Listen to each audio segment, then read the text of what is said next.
Hello everyone, this is Indu. I hope you are doing well. In today's video, we will cover how to find duplicate rows in a table. So it's a very important question in your .NET interview, SQL interview. So let's start. First, we have this table. I can show here. We have this table employees, and here is a duplicate roles. Like you can see John and John here. It's a two-time duplicate. Rahul also duplicate and also duplicate names. So we can find here these rows. Firstly, we can do select. Firstly, we can find duplicate names like Amit two times, John two times, and Rahul two times. So select name. Then we find the count, like how many times it's duplicate. Count as a duplicate count,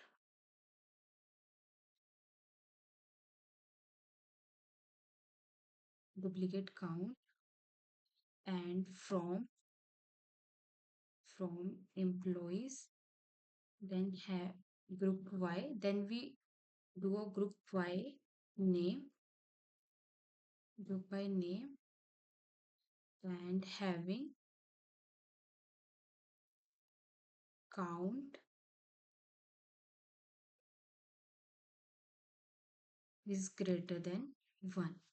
Here we can use a group Y because group Y groups all the rows with the same name. It groups all the like Amit two times, John two times. So it groups the name by same name and count how many times it in a row or in a name like two times or three times, and where count is greater than one, that will be duplicate rows.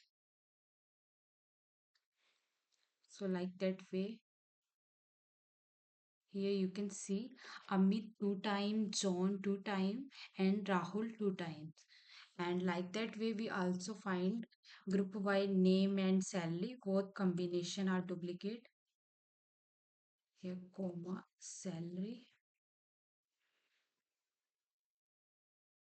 So here you can see we have two tables, John and Rahul, same name and same salary, and Rahul, same name and same salary. Like that way we can find duplicate rows in a table.